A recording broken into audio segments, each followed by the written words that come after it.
నమస్కారం అమరావతి న్యూస్ కి స్వాగతం. ఈనాటి వార్తా విశేషాలు. హైదరాబాద్ చార్మినార్ పరిధిలో ఘోర విషాదం చోటు చేసుకుంది. చార్మినార్ కి సమీపంలోని గుల్జార్ హౌస్ లో భారీ అగ్ని ప్రమాదం జరిగింది. భవనం మొదటి అంతస్తులో మంటలు చెలరేగాయి. ఈ ఘటనలో 17 మంది మృతి చెందారు. మృతుల్లో 2 చిన్నారులు, 4 మహిళలు ఉన్నారు. ప్రమాదంతో భవనంలో ఉన్న పలువురు ఊపిరి ఆడక స్పృహ కోల్పోయారు. దీంతో వారిని ఉస్మానియా, యశోద, డిఆర్డీఓ, అపోలో ఆసుపత్రులకి తరలించారు. కొందరు ఘటనా స్థలంలో, మరికొందరు ఆసుపత్రిలో చికిత్స పొందుతూ మృతి చెందారు.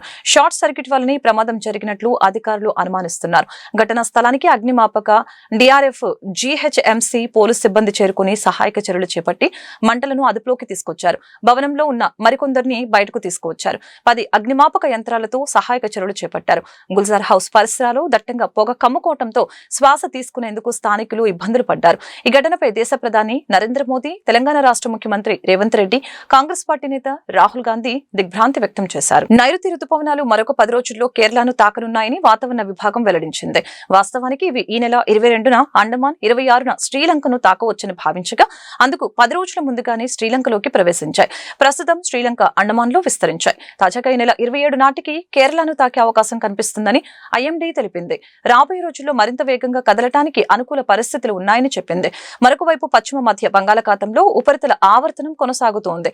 దీని ప్రభావంతో రాగల 3 రోజుల్లో రాష్ట్రంలోని పలు ప్రాంతాల్లో తేలికపాటి నుంచి ఓ మోస్తారు వర్షాలకి అవకాశం ఉందని ఐఎండీ పేర్కొంది. అన్నమయ్య జిల్లా పీలేరు మండలం బాలమువారిపల్లి వద్ద కారు బావిలోకి దూసుకుని వెళ్లింది. ఈ ఘటనలో 3 మృతి చెందారు. మరొక 2 సురక్షితంగా బయటపడ్డారు.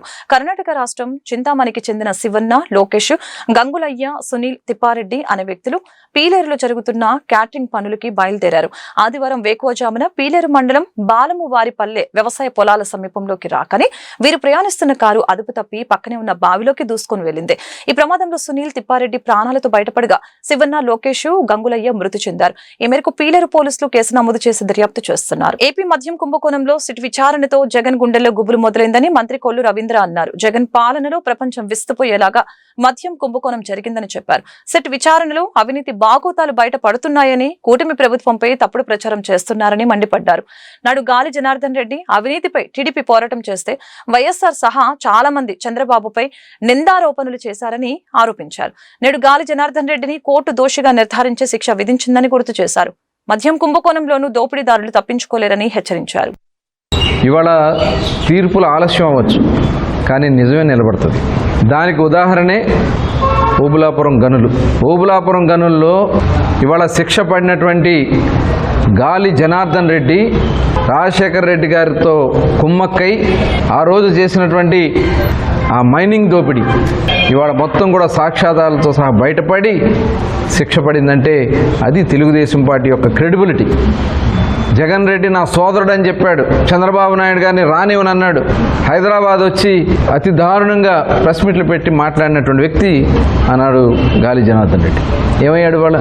ఇలా అనేక స్కామ్లు ఇవాళ ప్రపంచంలోనే ఎక్కడా లేనటువంటి అతిపెద్ద లిక్కర్ స్కామ్ ఆంధ్ర రాష్ట్రంలో జరిగింది. ప్రజల ప్రాణాలని బలి తీసుకుని ఖజానాలు నింపుకున్నటువంటి వ్యక్తి ఇవాళ మొత్తం కూడా బయటకు వస్తూ ఉన్నాయి. ఇవాళ అవన్నీ బయటకు వస్తామంటే చూసి తట్టుకోలేక ఇవాళ తప్పుడు ప్రచారాలు చేయడానికి ప్రయత్నం చేస్తూ ఉన్నారు దుర్మార్గులు. ఎక్కడెక్కడికి ఎవరి ప్యాలెస్లకి ఈ డబ్బులు మళ్ళాయో, ఎవరి ప్యాలెస్ల నుంచి హవాలా ద్వారా విదేశాలకు వెళ్ళాయో అన్నీ కూడా బయటకు వస్తున్నాయి. అన్నీ కూడా సాక్ష్యాధారాలతో తీసుకుంటాం.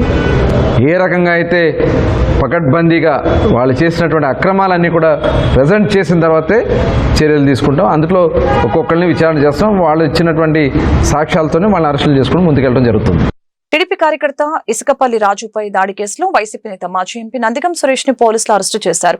ఆయన్ని తుళ్లూరు పోలీస్ స్టేషన్ కి తరలించారు. గుంటూరు జిల్లా ఉద్దండరాయనపాలెంలో శనివారం రాత్రి రాజుపై నందిగం సురేష్, ఆయన సోదరుడు ప్రభుదాసు బంధువులు దాడి చేశారు. దాడి ఘటనపై రాజు కుటుంబ సభ్యులు చేసిన ఫిర్యాదు మేరకు పోలీసులు ఉద్దండరాయనపాలెం వెళ్లి సురేష్ ని అదుపులోకి తీసుకున్నారు. శనివారం రాత్రి ఉద్దండరాయనపాలెంలోకి వేగంగా కారు దూసుకుని వెళ్లింది. కారు అతివేగంపై డ్రైవర్ ను రాజు మందలించారు. అక్కడికి కాసేపు తర్వాత సురేష్ అనుచరులు వచ్చి అతడిపై దాడి చేసి సురేష్ ఇంటికి బలవంతంగా తీసుకుని వెళ్లారు. అక్కడ మరొకసారి సురేష్, అతడి అన్న ప్రభుదాసు బంధువులు రాజుపై దాడి చేశారు. గాయాల పాలైన రాజుని కుటుంబ సభ్యులు మంగళగిరి ఎయిమ్స్ కి చేర్చారు. ప్రస్తుతం అతడు చికిత్స పొందుతున్నాడు. మరొక వైపు సురేష్ సోదరుడు బంధువుల కోసం పోలీసులు గాలిస్తున్నారు. ఏపీలో కొత్త రాజకీయం మొదలైందంటూ చంద్రబాబు సర్కార్పై వైసీపీ నేత మాజీ ఎమ్మెల్యే కాస్ మహేష్ రెడ్డి మండిపడ్డారు. గతంలో అక్కడక్కడ గ్రామాల్లో ఫ్యాక్షన్ ఉండేదని, కానీ కూటమి ప్రభుత్వం ఫ్యాక్షన్ రాజకీయాన్ని రాష్ట్రమంతా అమలు చేస్తుందని ఆగ్రహం వ్యక్తం చేశారు. ఆదివారం ఆయన మీడియాతో మాట్లాడారు. ప్రతిపక్ష నాయకుడిని ఉద్యమాన్ని అణగతొక్కాలన్న ఆలోచనతోనే అక్రమ కేసులతో ప్రభుత్వం ముందుకు వెళ్తుందని దుయ్యబట్టారు. ఎన్నడూ లేని విధంగా ఐపీఎస్ అధికారులు, రిటైర్డ్ ఐఏఎస్ అధికారులపై అక్రమ కేసులు పెట్టి జైలుకు పంపుతుందని ఆరోపణలు చేశారు. కూటమి ప్రభుత్వం ఏడాదిలోపే భ్రష్టు పట్టించిందని చెప్పారు. వైసీపీ గ్రాఫ్ రోజురోజుకి పెరుగుతుందని, ఇది జీర్ణించుకోలేని చంద్రబాబు, వైఎస్ జగన్ చుట్టూ ఉన్న వారిపై అక్రమ కేసులు బనాయిస్తున్నారని విమర్శించారు. ధనుంజయ రెడ్డి, కృష్ణమోహన్ రెడ్డిలపై అక్రమ కేసులు బనాయించి జైలుకు పంపారు. కనీసం ఈ కేసులో ఎటువంటి ఆధారాలు కూడా లేవు అని మహేష్ రెడ్డి పేర్కొన్నారు. రాష్ట్ర రాజకీయాలు ఎట్లున్నాయంటే వాస్తవంగా ఇక్కడ రాజకీయాలు జరగట్లా, అభివృద్ధి జరగట్లా, ఫ్రాక్షనిజం నడుస్తున్నట్టు అందరికీ అర్థమవుతుంది ఆంధ్ర రాష్ట్రం. ఒకప్పుడు ఫ్రాక్షనిజం అంటే ఒక గ్రామంలో ఉండేది. ఆధిపత్య పోరు కొరకు ఒకళ్ళ మీద ఒకళ్ళు కేసులు పెట్టుకునేవాళ్ళు. అది దాదాపు మరి గొడవల వరకు, హత్యల వరకు పోయిన దాఖలాలు రాయలసీమలో కానీ పల్నాడులో చూసాం. బాంబు దాడులు కానీ, రిగ్గింగ్లు కానీ. కానీ 2024 సంవత్సరం నుంచి ఆంధ్ర రాష్ట్రంలో ఒక కొత్త రాజకీయం, ఫ్రాక్షన్ రాజకీయం మనం ప్రభుత్వ స్థాయిలో చూస్తున్నాం. గతంలో ఎన్నడూ లేదు. ఆంధ్ర రాష్ట్రం ఏర్పడి బహుశా 1955-56 నుంచి 2024 వరకు సుమారు 69 సంవత్సరాల్లో ప్రభుత్వాలు వచ్చినాయి. పైన ముఖ్యమంత్రులు ఉండేవాళ్ళు, ఎవరి పని వాళ్ళు చేసుకున్నారు, గెలిచారు, ఓడారు. ఎక్కడో గ్రామ లెవెల్లో గొడవలు ఉండేవి. కానీ ఇప్పుడు 2024 నుంచి మీరు గమనిస్తే ప్రతిపక్ష నాయకుడిని అనగదొక్కాలి. ప్రతిపక్ష పార్టీలోని సోషల్ మీడియా వాళ్ళు కావచ్చు, నాయకులు కావచ్చు, ఎమ్మెల్యేలు, మాజీ మంత్రులు, ఎవరైనా, మాజీ ఎంపీలు, లేదు ఇప్పుడున్న ఎంపీలు కావచ్చు, ఎమ్మెల్యేలు కావచ్చు, అక్రమ కేసులు పెట్టడం, అక్రమంగా వాళ్ళని జైళ్ళకు పంపించడం, చివరకు ఐఏఎస్ ఐపీఎస్ని కూడా రిటైర్ అయిన వాళ్ళు కావచ్చు, ఇప్పుడు పనిచేస్తున్న వాళ్ళని సస్పెండ్ చేసి వాళ్ళ మీద కేసులు పెట్టి అనగదొక్కాలి. ఎట్టుందంటే వాళ్ళకు అవకాశం ఇచ్చింది తెలుగుదేశం పార్టీకి, చంద్రబాబు నాయుడు గారికి, లేదు జనసేన బీజేపీకి ఒక అవకాశం ఇచ్చారు జనం. మీరు ఇచ్చిన హామీలు నిలబెట్టుకోండి, ఎవరూ దానికేమో అడ్డం తగలట్లేదు. వైఎస్ఆర్సీపీ పార్టీ కావచ్చు, జగన్మోహన్ రెడ్డి గారు కావచ్చు. ఇంకా చేయమని మేము డిమాండ్ చేస్తున్నాం. బాబు మీరు ఇచ్చిన హామీ నిలబెట్టుకోండి, ప్రజలకి న్యాయం చేయమని అడుగుతున్నాం. అది చేయలేకపోగా జగన్మోహన్ రెడ్డి గారికి మాకు అడ్డం, రేపు మళ్ళీ అధికారంలోకి వస్తాడేమో, సంవత్సరంలోనే ఈ ప్రభుత్వం భ్రష్టు పట్టిపోయింది, అక్కడేమో గ్రాఫ్ పెరిగిపోతుంది, అంతంత మాత్రాన గతంలో వాళ్ళు చెప్పినవన్నీ అబద్ధాలుగా ప్రజలు గమనిస్తున్నారు. మళ్ళీ జగన్మోహన్ రెడ్డి గారు ఈరోజు కడపలో జరిగే మహానాడికి ప్రతిపాడు నియోజకవర్గం నుంచి నాయకులను, కార్యకర్తలని సమన్వయం చేస్తున్నట్లు ప్రతిపాడు ఎమ్మెల్యే బూర్ల రామాంజనేయులు తెలిపారు. గుంటూరు జిల్లా తెలుగుదేశం పార్టీ కార్యాలయంలో ప్రతిపాడు నియోజకవర్గ మినీ మహానాడు కార్యక్రమం నిర్వహించారు. కార్యక్రమంలో స్థానిక ఎమ్మెల్యే బూర్ల రామాంజనేయులు, ప్రతిపాడు నియోజకవర్గంలోని 4 మండలాలు మరియు గుంటూరు రూరల్ మండలం నాయకులు, కార్యకర్తలు తరలివచ్చారు. ఈ సందర్భంగా ఆయన మాట్లాడారు. తెలుగువాడి ఆత్మగౌరవాన్ని ప్రపంచానికి చాటి చెప్పిన మహానాయకుడు ఎన్టీ రామారావుని ఈ సందర్భంగా కొనియాడారు. కిలో ₹2 బియ్యం, పక్కా గృహాలు, మహిళలకి సమాన హక్కు కల్పించిన మహానుభావుడని తెలియజేశారు. గత 5 సంవత్సరాల వైసీపీ ప్రజా వ్యతిరేక నిరంకుశ దోపిడీ పాలన తుది ముట్టించి తెలుగుదేశం పార్టీకి రాష్ట్ర ప్రజలు పట్టం కట్టారని సందర్భంగా తెలియజేశారు. కడపలో జరిగే మహానాడు విజయవంతం చేయడానికి విధి విధానాలు రూపొందిస్తున్నట్లు తెలిపారు. ఎప్పుడు కూడా ఈ ఆలు నిండి బయట కూడా మరి ఆ గుడారాల్లో కూడా మా నాయకులు ఉన్నారంటే దీనికి ప్రత్యేకత ఏంటంటే ఈ 10 నెలల్లో మా కూటమి ప్రభుత్వం వచ్చిన తర్వాత నారా చంద్రబాబు నాయుడు గారి నాయకత్వంలో అనేక అభివృద్ధి కార్యక్రమాలు చేసుకున్నాం. గుంటూరు ఛానల్కి మా నిధులు మంజూరు చేయించుకున్నాం. మరి అదేవిధంగా ఎకనామిక్ జోన్కి శాంక్షన్ ఇప్పించుకున్నాం. అమృత్ 2కి నిధులు ఏర్పాటు చేసుకున్నాం. మరి అదేవిధంగా చూసుకుంటే ఇన్నర్ రింగ్ రోడ్డుకి మరి శాంక్షన్ ఇప్పించుకుంటున్నాము. ఈఎస్ఐ హాస్పిటల్ శాంక్షన్ చేయించుకున్నాము. ఆయుష్ హాస్పిటల్ శాంక్షన్ కాబోతుంది. అదేవిధంగా ఓల్డ్ మెడ్రాస్ రోడ్డుకి ఆల్రెడీ డిపిఆర్లు తయారు చేసుకున్నాము. అదేవిధంగా ఉపాధి అవకాశాలు కానీ, ముఖ్యంగా పేదలు ఉండేటటువంటి 3000 ఇళ్లకు రెగ్యులరైజేషన్ కానీ ఇవన్నీ కూడా చేయడం అనేటువంటిది చేస్తున్నాం. కాబట్టి ఇవన్నీ జరుగుతున్నాయి. కాబట్టి సంక్షేమంతో పాటు అభివృద్ధి కార్యక్రమాలు ఇక్కడ జరుగుతున్నాయి. కాబట్టి ఈరోజు పెద్ద ఎత్తున మరి 4 మండలాలు కాకుండా గుంటూరు రూరల్ మండలం, అదేవిధంగా మున్సిపాలిటీలు ఉన్న 8 డివిజన్ల నుంచి పెద్ద ఎత్తున పార్టీ క్యాడర్ తరలి వచ్చింది. ఈరోజు ఈ ఆనందదాయకమైనటువంటి మినీ మహానాడులో కొన్ని తీర్మానాలు చేయబోతున్నాం. ఆ తీర్మానాన్ని అధిష్టానికి నివేదించి మరి కడపలో జరిగేటటువంటి మహానాడులో వాటి యొక్క ఆమోదాన్ని దేశవ్యాప్తంగా వక్ఫ్ బోర్డు సుప్రీంకోర్టు పరిశీలనలో ఉంది. కానీ రాష్ట్ర వక్ఫ్ బోర్డు చట్ట విరుద్ధంగా కాలే మస్తాన్ షా వలి దర్గాని స్వాధీనం చేసుకోవాలని ప్రయత్నం చేయడం దుర్మార్గమని తెలంగాణ ముస్లిం పర్సనల్ లా బోర్డు సభ్యులు మహమ్మద్ అసద్ మండిపడ్డారు. నగరం పాలెంలోని కాలే మస్తాన్ షా వలి దర్గాలో జరిగిన మీడియా సమావేశంలో ముస్లిం పర్సనల్ లా బోర్డు సభ్యులు మహమ్మద్ అషద్, ధర్మకర్త రావి రామ్మోహన్, రావి దుందేశ్వరి పాల్గొన్నారు. ఈ సందర్భంగా అసద్ మాట్లాడారు. దేశవ్యాప్తంగా రాష్ట్రాల వక్ఫ్ బోర్డులు అన్ని యథాతథంగా పనిచేయాలని అన్నారు. కానీ ఆంధ్ర రాష్ట్రంలోని వక్ఫ్ బోర్డు చట్ట ఉల్లంఘనకి పాల్పడి వక్ఫ్ ఆస్తుల్ని కొల్లగొట్టే ప్రయత్నం చేస్తున్నారని అన్నారు. దీనిలో భాగంగానే కాలే మస్తాన్ షా వారి దర్గాని స్వాధీనం చేసుకోవాలని ప్రయత్నం చేయడం కరెక్ట్ కాదని తెలిపారు. అలాగనే అసలు ఈ దర్గా వక్ఫ్ బోర్డు ఎండోన్మెంట్ పరిధిలోకి రాదని గతంలోనే కోర్టు తీర్పు ఉందని తెలిపారు. ఈ కార్యక్రమంలో మహమ్మద్ తకీబేగ్, మహమ్మద్ ఫహద్, ఆసిఫ్ పాషా తదితరులు పాల్గొన్నారు. మీరు ప్రతి సంవత్సరం బడ్జెట్ మీకు ఎలా అంటే రాక ఎంత పోక ఎంత ఆ వివరాలన్నీ కూడా వక్ఫ్ బోర్డుకి సమర్పించాలి. మూడో చట్ట ఉల్లంఘన ఏం చేపిస్తా ఉన్నారు అంటే వక్ఫ్ ఫండ్ కట్టాలి. వక్ఫ్ ఫండ్ ఏ సంస్థ అయినా 7% మాత్రమే చెల్లించాలి. 93 ధర్మకర్త అయి ₹7 మాత్రమే వక్ఫ్ చట్టంలో వక్ఫ్ బోర్డుకి పోతుంది. ఆ 7% కట్టట్లేదు 5-6 సంవత్సరాల నుంచి అని చెప్పారు. మీరు మాకు 21లో ఒక నోటీస్ ఇచ్చారు. ఆ నోటీసులో మేము స్పష్టంగా రాసాం 100/85 తీర్పు అమల్లోకి ఉంది. అమల్లోకి వచ్చిన తర్వాత మీ అధికారం ఇక్కడి నుంచి పోయింది. ఇది వక్ఫ్ పరిధుల్లోకి రాదు, వక్ఫ్ ఉపయోగించే పరిధుల్లో కూడా రాదు, ఎండోమెంట్ పరిధుల్లో కూడా రాదు. ఇది ధర్మకర్త యొక్క సొంత ప్రాపర్టీ కాబట్టి మీకు నిర్ణయం చేసే అధికారం లేదు అని చెప్పి మేము జవాబిచ్చి వాటి కాగితాలు సమర్పించిన తర్వాత 21 నుంచి 25 వరకు ఎటువంటి నిర్ణయం ప్రకటించలేదు. అంటే దాన్ని గుట్టదాఖలు చేశారు, కరెక్టే అనుకున్నారు. ఆ రోజు సీఓలకు అర్థమైంది, ఆ రోజు అధికారులకు అర్థమైంది కాబట్టి ఎటువంటి నిర్ణయాలు ప్రకటించలేదు. అలా పెట్టి ఒకేసారి ఏప్రిల్ 25 కోర్టు కరెక్ట్గా హాలిడేస్ మొదలైతే మేలు అనుకొని ఒక పక్కడబందీ వ్యూహంతో కుట్రతో డబ్బు అడిగారు. ఫస్ట్ ఫోన్లో మోరల్గా మాకు ఎంత లంచం చెల్లించుకుంటారు, మీ దగ్గర మంచి ఆదాయం ఉందని మాకు తెలిసింది. ఒకవేళ మేము మా పరిధుల్లోకి తెచ్చుకుంటే మాకు 33% ఆదాయం వస్తుంది. ఎంత వస్తుంది? నేరుగా అయితే 33%, ధర్మకర్త ద్వారా అయితే 7%. ఇక్కడ గమనించాల్సింది ఏంటంటే వాళ్ళకైతే ₹33 డైరెక్ట్గా వస్తాయి. దానికి తోడు ఇవాళ మీకు ఉదాహరణ కోసం బాజీబాబా దర్గా ఉంది మంగళగిరిలో. అక్కడ ఇలాగే కేవలం టేబుల్ మీద తయారు చేసినటువంటి క్రిమినల్ కేసెస్తో దాన్ని స్వాధీనం పరుచుకొని 33% సంపాదిస్తున్నారు అక్కడ. దాన్ని హైకోర్టు కొట్టేసింది. 4 ఏళ్ల క్రితం తిరిగి వాళ్ళకి ధర్మకర్తలకు అప్పచెప్పండి అని చెప్పి తీర్పులు ఉన్నాయి. అయినా వాటిని గుట్టదాఖలు చేసి దాని మీద యథేచ్ఛగా ఇన్కమ్ ఇవాళ వాళ్ళు తీసుకెళ్తా ఉన్నారు. వాళ్ళైతే ఆడిట్ ఇవ్వాల్సిన అవసరం లేదు, వాళ్ళైతే అకౌంట్స్ చూపించాల్సిన అవసరం లేదు. కాబట్టి అక్కడ ఫండ్స్ అన్ని దుర్వినియోగం జరుగుతూ ఉన్నాయి.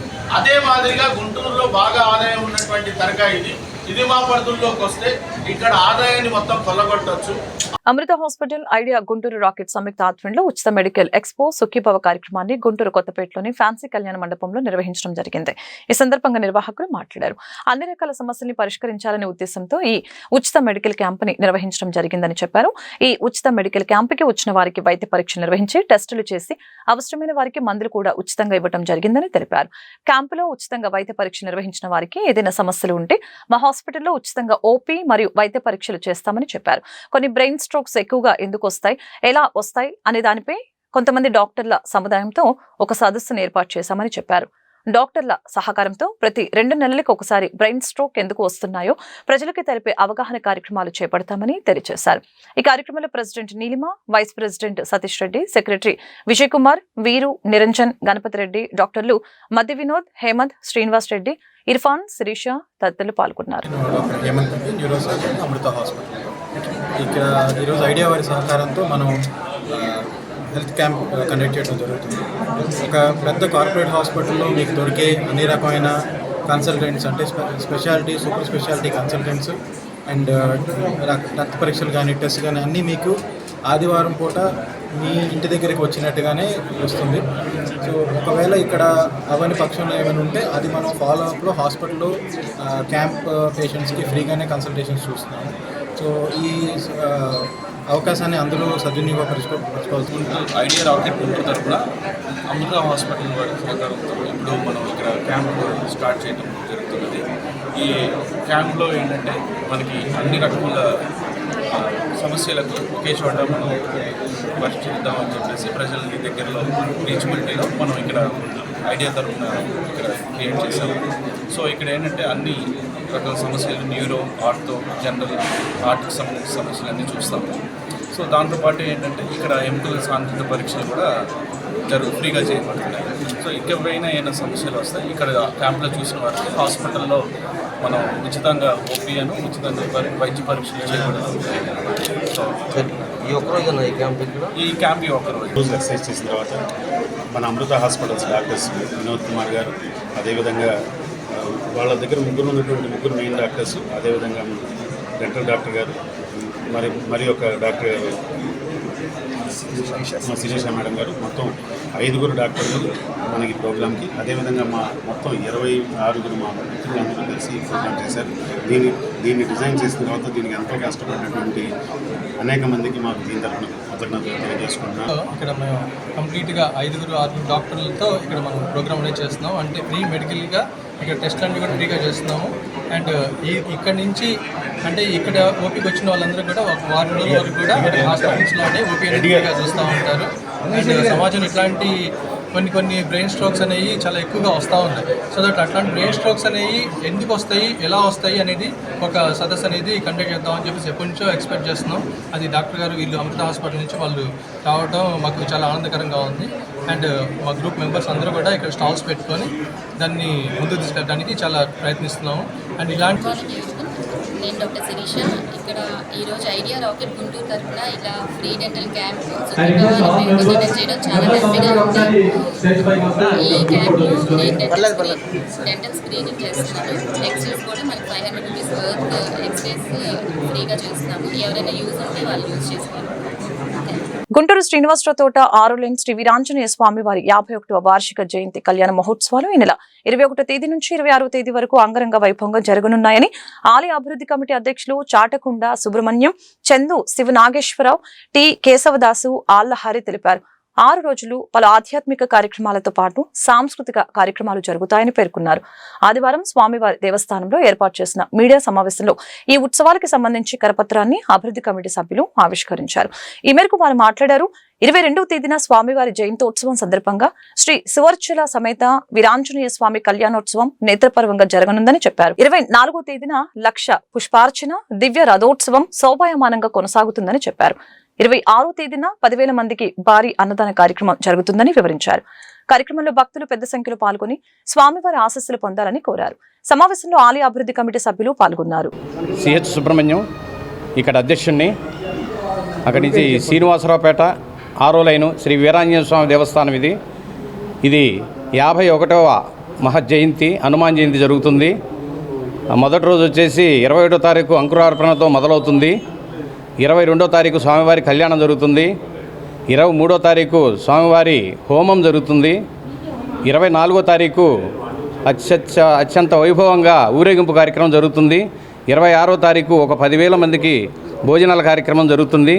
ఇక్కడ భక్తులు కూడా బాగా సహకరించారు. భక్తులు అందరూ కూడా ఈ కార్యక్రమానికి వచ్చి స్వామివారిని చూసి తరించి ఈ ఉత్సవంలో పాల్గొని తీర్థ ప్రసాదములు స్వీకరించవలసిందిగా కోరుతున్నారు. తోట 6వ లైన్లో వేయించేసినటువంటి శ్రీ వీరాంజనేయ స్వామి దేవస్థానంలో రేపు 27వ తారీఖు నుంచి 51వ హనుమాన్ జయంతి మహోత్సవాలు ప్రారంభమవుతూ ఉన్నాయి. ఈ యొక్క శ్రీనివాసరావు తోట అలాగే చుట్టుపక్కల ఉన్న ప్రాంతాలన్నింటిలో కూడా ఈ దేవాలయం చాలా మహిమగల దేవాలయం. ఇక్కడికి వచ్చి భక్తులు ఏది కోరుకుంటే అది జరిగేటువంటి మహిమ కలిగినటువంటి దేవాలయం ఇది.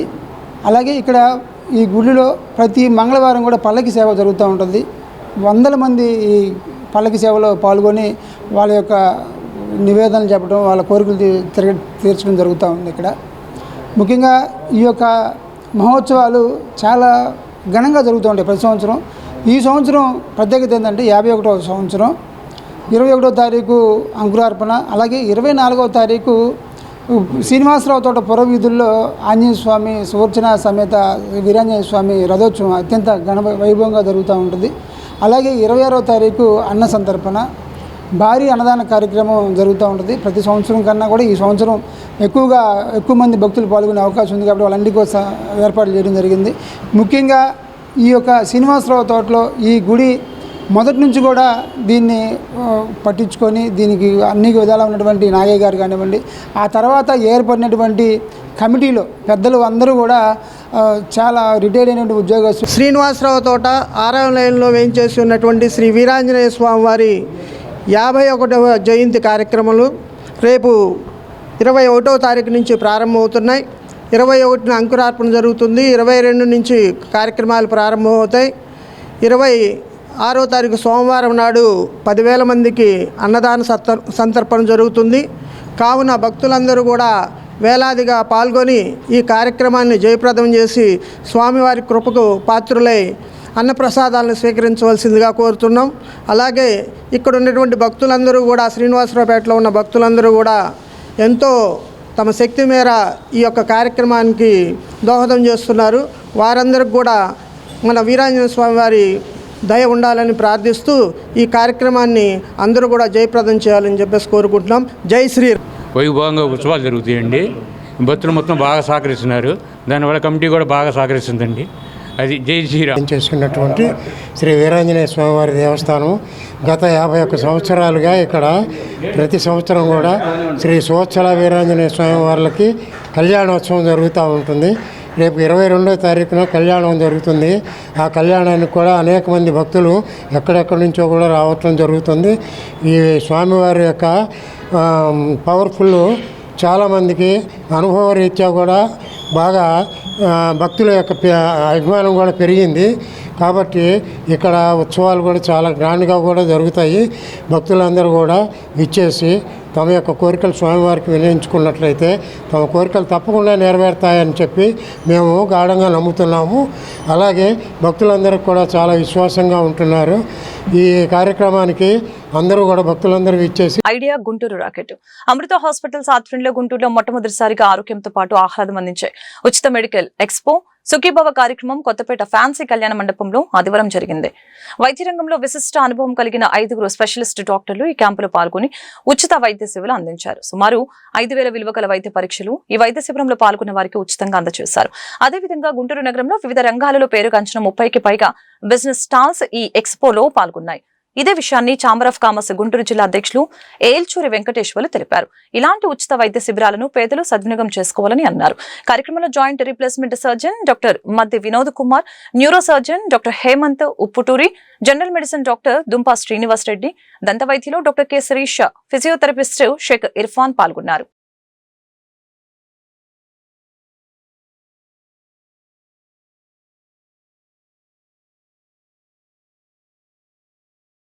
నిర్వహణలో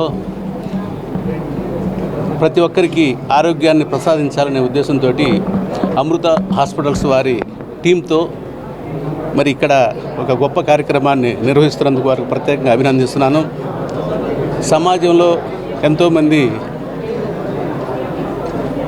కనీస వైద్యానికి నోచుకోని వ్యక్తులు చాలామంది ఉన్నారు. అలాగే కొన్ని రుగ్మతలు మరి అందరి వాళ్ళు ఉంటారు.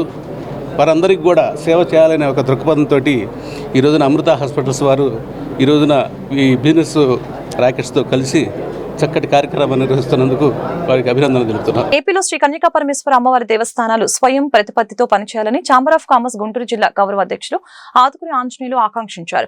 ఈ దేవస్థానాలలో ఈవో వ్యవస్థ లేకుండా ఉండాలంటే విరివిగా మెంబర్షిప్ డ్రైవ్ చేపట్టాలని పిలుపునిచ్చారు. గతంలో మాజీ ముఖ్యమంత్రి కొనిచేటి రోషయ్య ఆధ్వర్యంలో దేవాదాయ ధర్మాదాయ శాఖ పరిధిలోకి కన్యకా పరమేశ్వర అమ్మవారి దేవస్థానాలు రాకుండా మినహాయింపు ఇచ్చారని గుర్తు చేశారు. ఆదివారం గుంటూరు ఆరగ్రహారం శ్రీ కన్యకా పరమేశ్వర అమ్మవారి దేవస్థానం ఆవరణలోని పూజా మండపంలో శ్రీ కన్యకా పరమేశ్వరి ఆర్యవైశ్య సంఘం కార్యవర్గ ప్రమాణ స్వీకార కార్యక్రమం ఘనంగా జరిగింది. కార్యక్రమానికి ఆతుకురి ఆంజనేయులు, వనమ పూర్ణ చంద్రరావు ముఖ్య అతిథులుగా హాజరయ్యారు. ఈ సభ అనంతరం ఆతుకురి ఆంజనేయులు మీడియాతో మాట్లాడారు. శ్రీ కన్యకా పరమేశ్వరి ఆర్యవైశ్య సంఘం అధ్యక్షులు అన్నపూర్ణ చంద్రరావు, కోశాధికారి త్రిపురమల్లు అశోక్ కుమార్, అలాగే ప్రధాన కార్యదర్శి కొనిశెట్టి చంద్రశేఖర్ రావులకు ఆయన శుభాకాంక్షలు తెలిపారు. కార్యక్రమంలో గౌరీశంకర్, కేవి బ్రహ్మం, టిఎల్వి వీరాంజనేయులు తదితరులు పాల్గొన్నారు. ఎంతో శుభదినం. వాస్తవానికి గత కొన్ని సంవత్సరాలుగా అనేక మంది పెద్దలు చైర్మన్గా, బోర్డు మెంబర్గా చేసినటువంటి మన వాస్తవిక కన్యకా పరమేశ్వరి అమ్మవారి దేవస్థానం అమ్మ ఏమీ ఆచరించకుండా ప్రజల మేలు కోరుతూ కులం మతం కంటే కూడా అందరూ బాగుండాలి అని కోరేటువంటి అమ్మ మన వాసవి కన్యకా పరమేశ్వరమ్మ వారు.